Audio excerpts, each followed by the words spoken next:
오늘은 어버이 주일입니다. 그래서 아까 우리 찬송가 중에 어머니의 넓은 마음 찬양 있잖아요. 이게 보면은 아버지의 넓은 마음 찬양은 없는 것 같더라고요.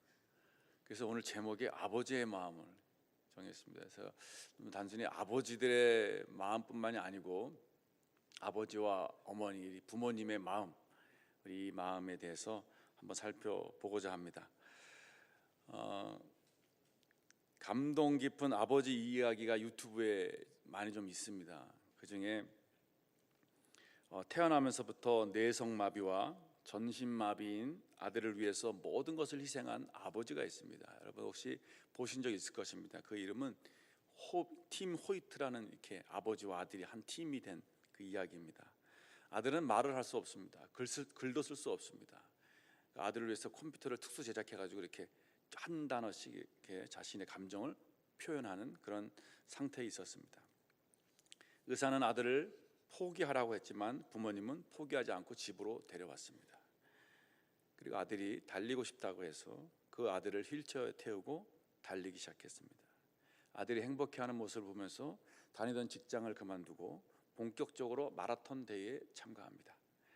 첫 참가에서 중간에 포기했지만 다음 해에 도전해서 완주했습니다. 그 다음에 아들은 철인 3종 경기에 가고 싶다는 꿈을 꾸고 얘기했습니다. 아버지는 그 꿈을 이루기 위해서 달리기뿐만 아니라 이제 수영과 자전거를 배웠습니다. 그는 아버지는 수영을 할 줄 몰랐습니다. 6살 이후로 자전거를 타본 적이 없었습니다. 아들을 위해서 수영을 배웠고 아들을 위해서 자전거를 다시 탔습니다. 사람들은 말했습니다. 그건 절대 불가능하다. 아들만 더 실망시킬 것이다. 그러나 아버지는 아들을 위해서 자신의 삶을 온전히 헌신하고 투자했습니다. 그는 수영을 배워서 아들을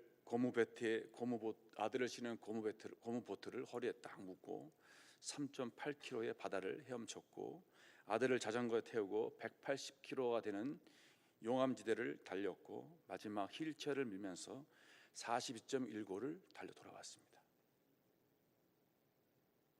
아침 7시에 시작한 경기는 밤 11시 14분에 들어왔습니다. 16시간 동안 달렸습니다.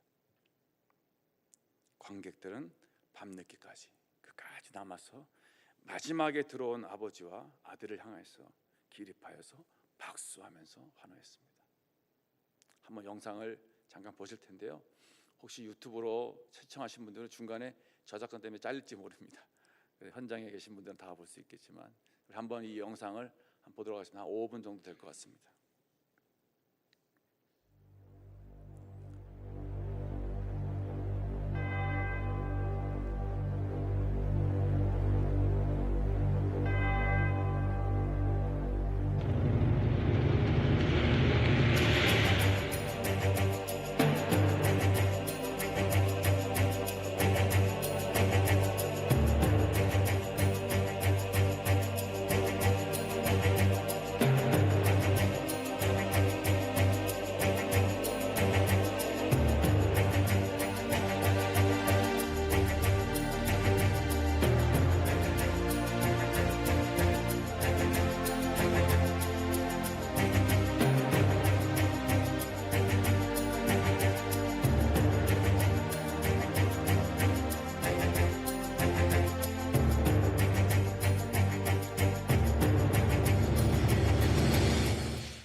spins things in orbit, runs to the weary, the worn and the weak, and the sad, gentle hands that hold me when I'm broken. They conquer death to bring me victory. Now I know my Redeemer lives. I know my Redeemer lives. Let all creation testify. Let this life within me cry. I know my Redeemer. He lives to take away my shame, and He lives forever. I'll proclaim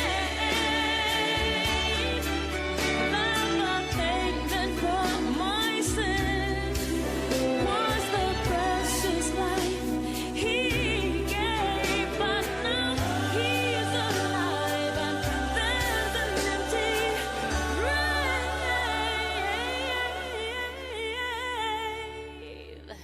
And I know my Redeemer lives. I know my Redeemer lives. Let all creation testify. Let this life within me cry. I know my Redeemer.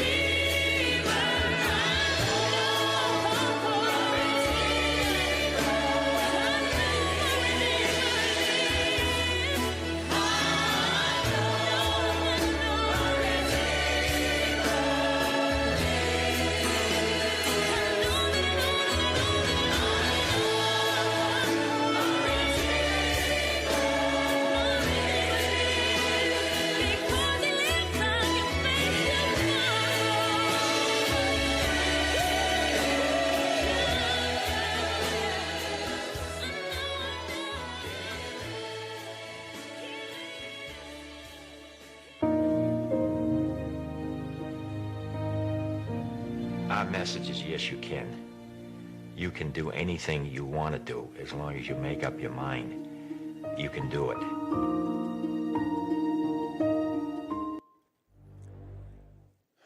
여러분, 이 영상에 보면은 참 아버지의 마음을 읽으시지 않겠어요?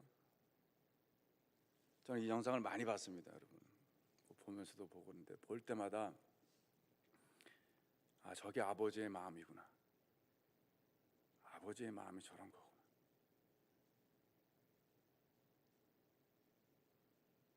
우리 예수 믿는 사람들, 우리가 이런 마음을 가져야 되지 않겠습니까? 좀 넉넉한 마음, 자식을 위해서 자기의 삶을 다 희생하고 포기할 줄 아는 그 아버지의 마음. 아, 자식을 위해서 자기를 내려놓고 직장도 내려놓고 삶을 포기하고 자신의 모든 것을 내어준 아버지, 그것이 하나님의 마음이라고도 얘기합니다. 오늘 본문 20절에 보면은 그렇게 나와 있습니다. 이에 일어나서 아버지께로 돌아가니라. 아직도 거리가 먼데 아버지가 그를 보고 측은히 여겨 달려가. 여러분 어떠세요? 여러분의 마음은 지금 측은히 여기는 마음이 듭니까? 아니면 내 자신의 이익과 유익을 먼저 챙기려는 마음이 앞섭니까? 내가 먼저입니까? 자식이 먼저입니까? 부모들은 당연히 자식이 먼저일 것입니다. 어버이 주일 자식들이 부모의 마음 잘 알아주지 못합니다. 여러분 여러분, 알려고 기대하지도 마세요. 어느 교수님 그렇게 얘기한 적이 있어요. 자녀들은 애완동물이다. 효를 기대하지 말아라. 아주 뭐 대놓고 얘기하지만 저는 그런 생각을 해요. 과연 우리 자녀들이 부모의 마음을 이해할 수 있을까? 전 전혀 이해하지 못한다고 생각합니다. 제가 50이 되면은 부모님의 마음을 이해할 수 있겠지. 그런데 50이 되었을 때 저희 어머니는 80이 되어 있습니다. 제가 다가갈수록 부모님은 더 멀어지고 있습니다. 50이 되었을 때는 이해할 수 있겠지만 지금 80이 된 어머니의 마음을 이해할 수 없어요. 자식은 전 절대 부모의 마음을 이해할 수 없다고 생각합니다. 부모님을 따라잡을 수 없습니다. 그런데도 부모는 자식들을 측은히 여겨서 자신의 모든 것을 다 쏟아붓습니다. 그것이 부모입니다. 그것이 아버지의 마음이고 하나님의 마음이기도 하고 주님께서 우리에게 요구하시는 마음이기도 합니다. 왜 교회가 세상으로부터 비난받고 있을까? 우리가 어쩌면 이 아버지의 마음을 잃어버렸기 때문이 아닐까 생각이 듭니다. 이 영상에 나오는 아버지, 아들은 다 여러분 소천했습니다. 아버지는 2021년에 세상을 떠났고 아들은 2023년에 세상을 떠났습니다. 그때 아들은 그 전에 있을 때 아들은 이렇게 얘기합니다. 다른 영상에 보면은 아버지가 없었다면 할 수 없었어요. 그때 아버지가 이렇게 얘기합니다.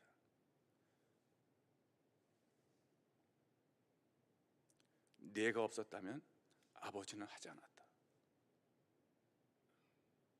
아들이기 때문에.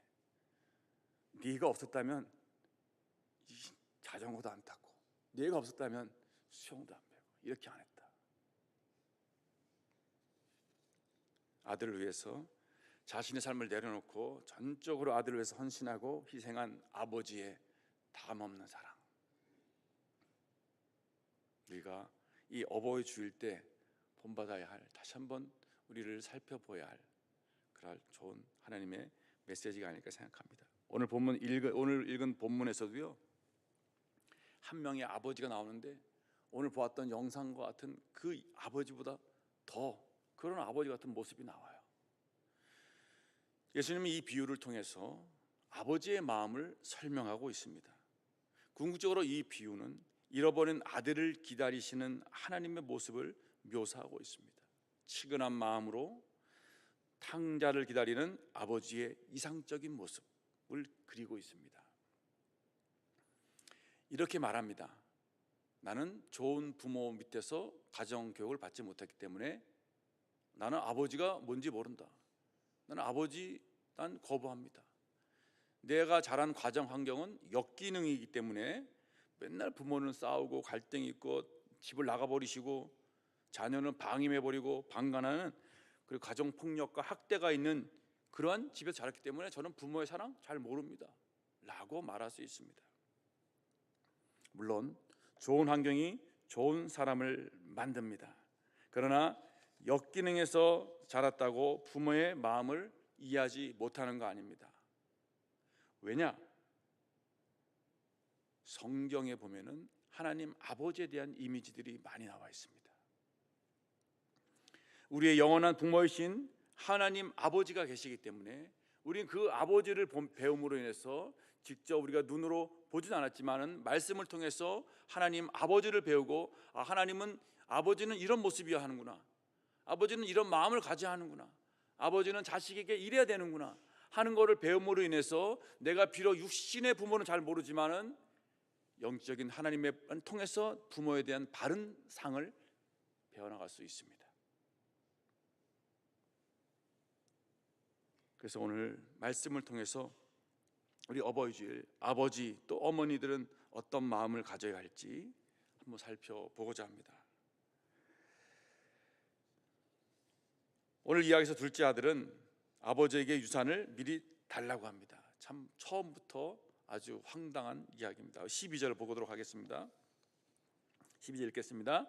그 둘째가 아버지에게 말하되 아버지여 재산 중에서 내게 돌아올 분깃을 내게 주소서 하는지라 아버지가 그 살림을 각각 나눠 주었더니.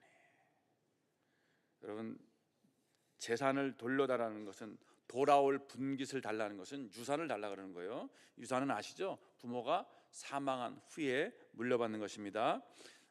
아들은 아버지가 살아있을 때 근데 미리 달라 그러는 거예요. 아버지가 죽었다고 가정하고 자신이 받게 될 유산을 미리 달라는 것입니다. 아들에게는 아버지보다 돈과 재산이 더 중요했어요. 아버지가 죽었다면 진작에 내가 물려받았을 텐데, 아버지가 죽지 않았으니까 자기 받을 유산을 미리 달라 그런 것이었습니다. 재산을 받고 돌변해 버리는 자녀들이 종종 있잖아요. 부모님들도 미리 재산을 나눠줬는데 그때부터 아들이 태도가 바뀌고 연락이 두절되고 모든 걸 다 끊어버리고 사라져버리는 그런 페루나들이 있습니다. 아버지는 이 아들의 무례한 요구에도 불구하고 알면서도 아들의 요구를 들어줍니다. 12절에 보니까 거기 뭐라고 하냐면 각각 나눠주었습니다. 각각이란 말은 두 아들이 있었잖아요. 큰 아들과 둘째 아들에게 다 나눠져 버린 거예요. 그 당시 구약시대의 큰 아들은, 장자는 다른 아들보다 2배를 받습니다. 그러니까는 아버지가 갖고 있는 모든 재산을 3등분했을 거예요. 그 당시 재산은 뭐 특별한 거 없습니다. 뭐 은행에 있는 것도 아니었으니까 땅 아니면 뭐 가축이라든지 뭐 폐물이라든지 은금 이런 거였겠죠. 그 모든 거 딱 나눠서 3등분하고 3분의 1은 큰 아들 주고 3분의 1은 아들을 주었습니다. 뭐 유산을 먼저 달라는 것도 좀 충격적이지만 더 충격적인 일은 13절에 나옵니다. 한번 보시면 이렇게 나와 있어요. 그 후에 며칠이 안 되어 둘째 아들이 재물을 다 모아가지고 먼 나라에 가 거기서 허랑방탕하여 그 재산을 낭비하더니. 여러분, 땅을 다 모았어요. 자기 재산 다 모았어요. 3분의 1을 받았습니다. 그걸 어떻게 했다고요? 며칠이 안 돼서 팔아버렸습니다. 며칠이 안 된 겁니다. 여러분, 지금으로 말하면 금매시켜버린 거예요. 그냥 여러분 뭐 부동산 팔아보시냐, 금매시키면 손해보고 팔 수밖에 없어요. 자기가 손해를 감수하고 팔아야 되는 거예요. 다시 말하면 이 받았던 모든 유산 3분의 1을 제값을 못 갚고 그냥 헐값에 넘겨버린 거예요.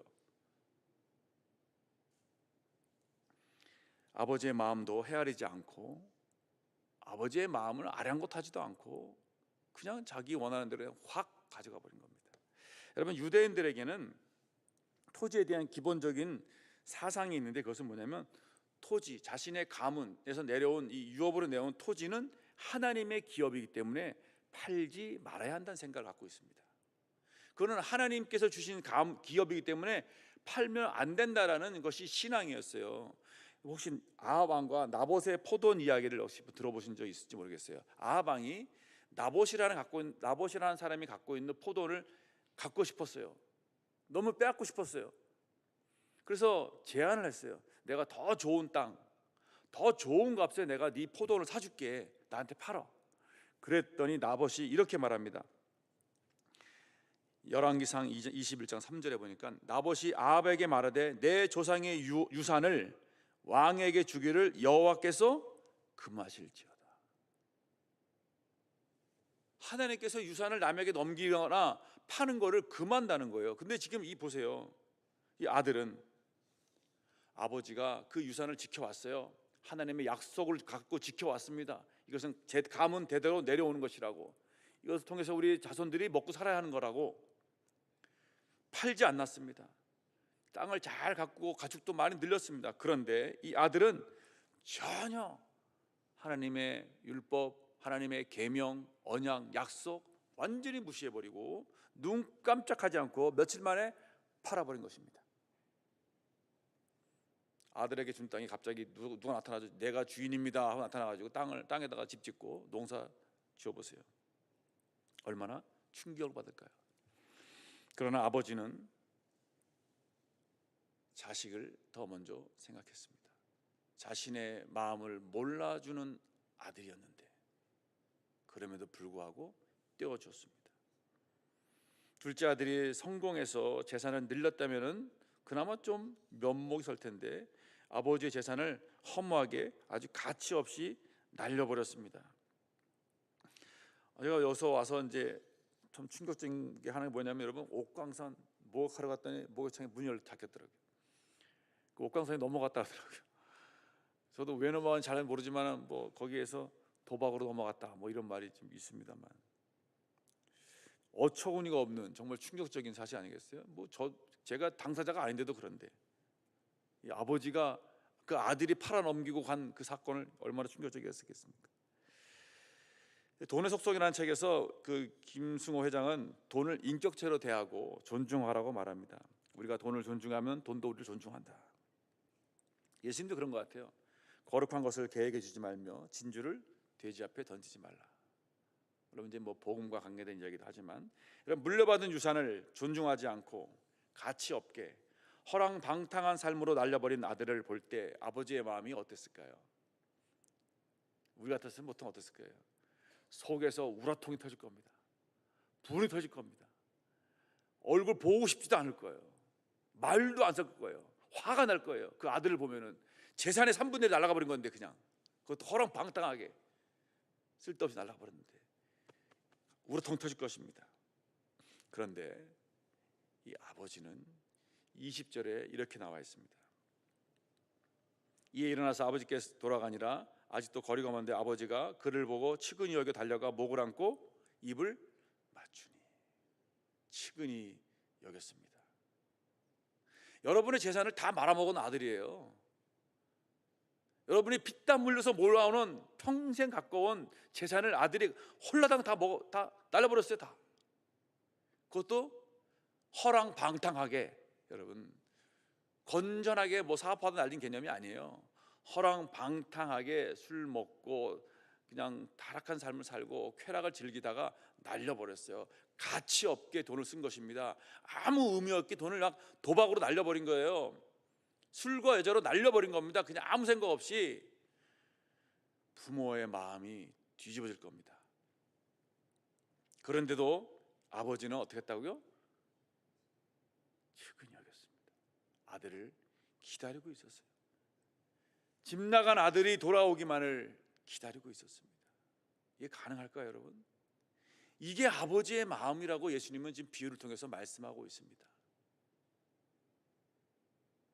아들이 무례하고 불효막심하고 망나니 같아도 그 아들을 치근한 마음으로 기다리는 그 마음이 아버지의 마음이라는 것입니다. 이제는 인연 끊자, 호적 파가라, 야 전화하지 말아라, 이게 아니라 잘 왔다, 잘 돌아왔다, 어서 와라, 그동안 고생 많았다, 이렇게 말하는 것이 아버지의 마음인 것입니다. 아버지는 마을어기 동구 밖에서 아들이 오기만을 눈이 빠지게 기다렸습니다. 몰골을 알아볼 수 없을 정도로 망가진 아들을 한눈에 알아볼 정도였습니다. 그리고 달려가서 그에게 입을 맞췄습니다. 아무 일도 없었던 듯이 자기 마음에 못을 받고 갔는데, 아버지 가슴에 못을 받고 갔는데 아무 일도 없었던 듯이 껴안아주고 잘했다 그러고 국리 여기에 가졌습니다.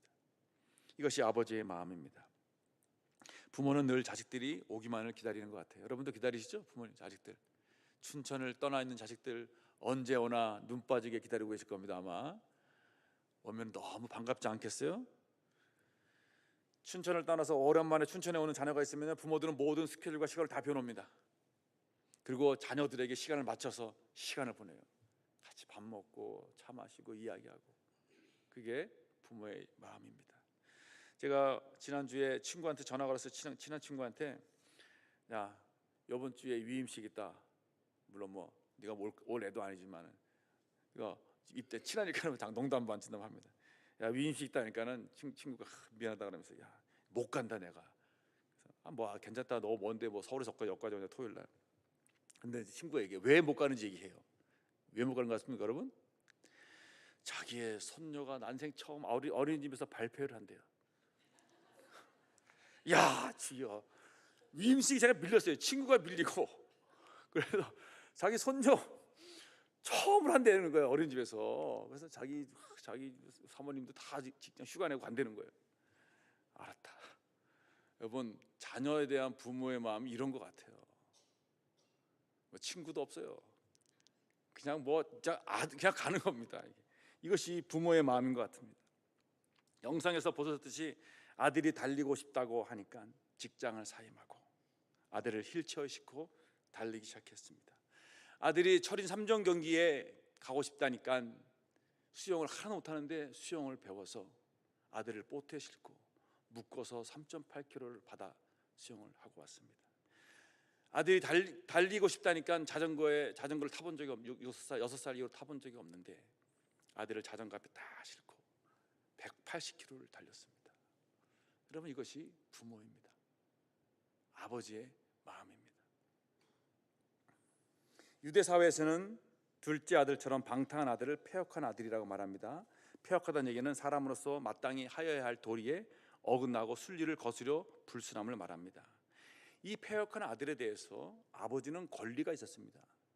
어떤 권리냐면은 신명기 21장 18절에서 21절에 보면은요, 완악하고 패역한 아들이 있고 어머니나 부모님 말에 순종하지 아니하면, 부모의 징계도 받지 아니하면 이 아이를 성읍 장로들에게 가서 말하고 그 성읍의 모든 장로들이 그를 돌로 쳐 죽일지니라, 이렇게 나와 있어요. 그러니까 이 패역하고 방탕한 아들에 대한 아버지의 권리는 뭐냐면 성읍 장로들에 얘기해서요, 그냥 돌로 쳐 죽일 수 있었어요. 그런데 아버지는 이 권리를 사용하지 않습니다.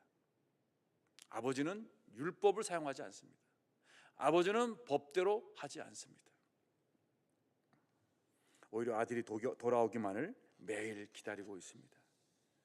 그것이 아버지의 마음입니다. 법이 아니라 아들을 사랑하는 그 마음, 측은히 여기는 마음. 여러분, 자식을 위해서라면 수치도 수치스럽지 않습니다. 이런 망나니 자식을 둔 부모는 창피해서 얼굴을 다닐 수 없을 것이에요. 누가 알까봐 쉬쉬하고 사람들도 만나지 않으려고 해요. 제가 아는 선교사님이 하루는 언젠가 스페인의 그 산티아고 순례길을 40일 동안 순례를 하고 왔대요. 너무 마음이 괴로워서. 나중에 알아보니까 그 자녀가 이혼을 해가지고 너무 마음이 아파서 자기 죄 때문에 그런 줄 알고 산티아고 순례길 40일 동안 순례길을 걷고 왔다고 합니다. 부모는 목사인 사람, 목사로서, 여러분 선교사로서 왠지 부끄럽고 창피한 것 같고 그래서 쉬쉬하는 것 같습니다. 그런데 부모가 자녀를 쉬쉬하고 수치스럽게 생각한다면 자녀는 더 창피해야 합니다. 이 아버지는 동구 밖에서 지금 마을 어귀에서 아들이 언제 오나, 혹시 아들이 오늘 돌아오는 거 아닐까 늘 아침마다 가서 기다리고 있었습니다. 마을 사람들은 아버지를 보고 있어요. 아이고, 저런 아들을 두고 뭘 또 기다린다 그래. 저 막내네 같은 아들 돌아오겠어? 누구에게 배웠겠어? 자식 농사 잘못 지었지. 아이고, 뭐 아들 똑바로 둬야지. 이렇게 뒤에서 하는 이야기를 다 들었을 것입니다. 수근수근 거리고 삼삼오오 모여서 막 비난하는 모습들을 아버지는 부끄러워하지 않았습니다. 아버지는 다른 사람들에게 멸시와 조롱과 비난을 받아도 아들이 돌아오기만을 기다렸습니다. 아들이 더 중요했습니다. 그래서 마을 어귀에서 아들을 기다린 거예요. 오면은 내가 맞아주리라. 여러분, 자녀들을 부끄러워하지 마세요. 자녀들이 허랑방탕한 생활을 한다 할지라도 여러분이 그들을 부끄러워하면 누가 그들을 껴안겠습니까? 내 자식을 내가 부끄러워하면 누가 내 자식을 안아주겠습니까? 부모는 자식을 부끄러워해서는 안 됩니다. 자식이 어떤 일을 저질러도 끌어안고 가는 것이 부모인 것입니다. 창피하지 마시고 자녀를 위해서 기도해달라 그러고, 자녀가 주님께 돌아오게 달라고 기도해달라 그러고, 자녀를 측은히 여기는 마음으로 기다리셔야 합니다. 이것이 부모의 마음입니다. 이 모든 사람들, 동네 사람들은 다 알고 있었습니다. 그러면 소문 아주 쉽게 퍼집니다. 소문 가장 많이 잘 퍼지는 데가 어디입니까? 교회에 잘 퍼져요. 아파트 소문 잘 안 퍼져요. 아파트는요 관심도 없어요. 내가 보니까 요즘 아파트 들어가기 힘들잖아요. 자기가 있는 통로 외에는 옆집 외에는 잘 모르겠더라고요. 다 콘크리트 막혀가지고 뭔 관심 있는지 전혀 관심도 안 갖더라고요. 아예 신경도 안 써요. 이 사람이 뭘 먹고 사는지, 누구 뭘 직업이 뭔지 저는 신경 안 써요. 교회는 그렇지 않습니다. 교회는 사람 사는 곳이잖아요. 소문 다 퍼져요. 저에 대한 소문, 장로님 딸에 대한 소문, 권사님 아들에 대한 소문, 안수 집사님 아들이 교회를 뭐 나오니 아니니 뭐 했니 다 퍼져요. 여러분, 부모님들이 혹시 그런 이야기를 들어도 절대 부끄러워하지 마세요. 목사의 자녀는 목사가 아니에요. 목사는 저지. 목사의 자녀가 목사가 아니에요. 목사의 자녀라고 보시면 안 돼요. 장로, 안수집사, 권사님, 직분자들 자녀, 그 사람들이 직분자 아니에요. 자녀는 자녀일 뿐이에요. 그래서 우리가 잘못된 편견과 신입감 가지고 목사, 장로가 아들이 왜 저래 저거, 장로 딸이 저러면 되겠어? 그럴 수 있어요. 그래도 됩니다, 여러분.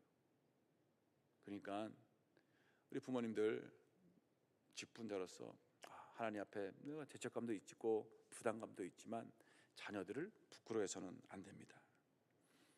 아버지는 이 아들을 위해서 모든 수치와 부끄러움을 다 담당했습니다.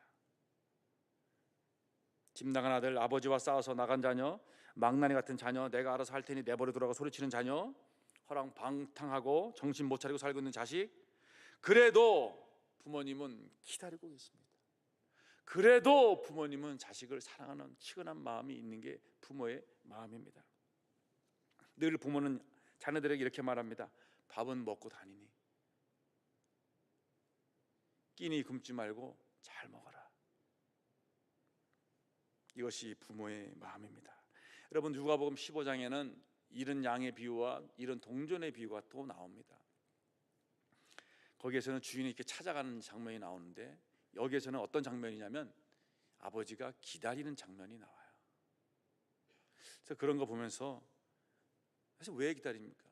잃은 양과 동전은 사람과 달라요.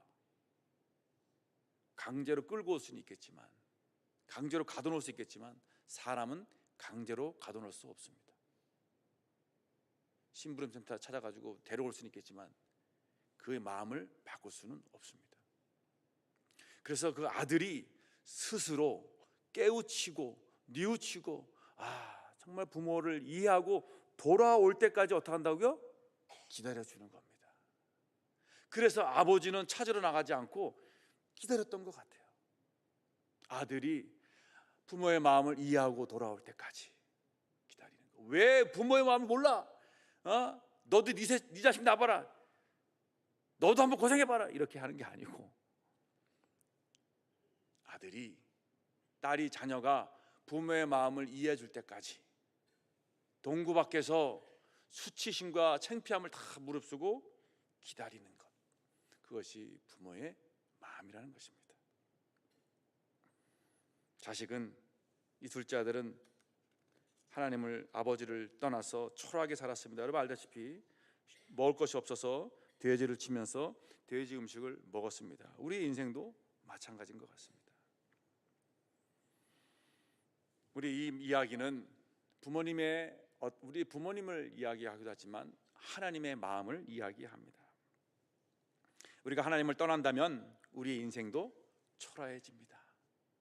우리가 죄 가운데 있고요, 하나님을 떠나서 죄를 범하고 하나님을 멀리 떠나고 하나님이 없다라고 말합니다. 그런데도 하나님은 우리를 기다리고 계십니다. 아버지가 방탕한 아들, 허랑방탕한 아들의 모든 수치와 멸시를 다 담당하셨던 것처럼 예수님은 우리를 위해서 수치와 멸시와 조롱과 천대를 다 받으셨습니다. 우리를 살리기 위해서 십자가에서 자기 생명을 내어 놓으셨습니다. 자신의 권리, 신적 권리를 내려놓고 하늘에서 이 땅 가운데 내려오셨습니다. 하나님으로서 동등된 영광을 갖고 있었지만 내가 하나님이다, 내가 신이다 라고 주장하지 않고 인간의 몸을 입고 땅으로 내려오셨습니다. 왜? 아들을 사랑하기 때문에, 우리를 구원하시기 때문에. 그것이 이 하나님의 마음인 것입니다. 하나님을 떠나면 우리의 삶은 초라하고 비참해집니다. 하나님 아버지 안에 있는 것이 참된 행복이라고 말합니다. 신명기 33장 26절에 이스라엘이여 너는 행복한 사람이로다. 여호와의 구원을 너같이 얻은 백성이 누구냐? 아들은 아버지가 생각났습니다. 그래서 집으로 돌아갔습니다. 언젠가 집 나간 아들이 돌아올 겁니다. 언젠가 아버지의 마음에 못질을 하고 간 아들이 여러분 돌아올 것입니다. 그때까지 아버지는 마을 어귀에서 치근한 마음을 가지고 국률한 마음을 가지고 사랑하는 마음으로 기다리는 것입니다. 말씀을 마치겠습니다. 우리가 세상에서 방황하고 하나님을 부인하고 하나님이 없다고 말하기도 하고 예수 믿는 자를 조롱하고 욕하고 핍박하였을지라도 하나님은 우리를 기다리고 계십니다. 여러분, 이것이 하나님의 마음이고 부모된 우리로서 하나님께서 우리에게 이런 마음을 요구하고 계십니다. 오늘의 교회가 부모의 마음을 갖고 좀 이렇게 따뜻했으면 좋겠습니다. 여러분의 구역 모임, 여러분의 여전도회 모임, 각 부서별 모임, 교사 모임, 무슨 모임, 성가대도 마찬가지고 여러분 3, 4, 5 모여도요, 그냥 누군가는 아버지의 마음을 품고 받아줬으면 좋겠어요. 그것이 인간의 힘으로 되지 않습니다. 하나님의 은혜로 가능합니다. 성령의 힘과 성령의 충만함으로 가능합니다. 그래서 우리가 하나님 나라를 성령 충만케 해주시옵소서, 권능 충만케 해주시옵소서, 은혜 충만케 해주시옵소서. 왜? 내가 하나님의 아버지의 마음으로 품기 원하기 때문에 그렇습니다. 여러분, 이 어버이주일 하나님, 내가 하나님의 아버지 같은 마음, 치근한 마음, 아들을 기다리는 마음, 아들을 위해서 모든 것을 희생하고 품는 마음 갖게 해주시옵소서. 그 마음을 고백하는 저 여러분 되시길 주님의 이름으로 축원합니다. 우리 찬양하겠습니다.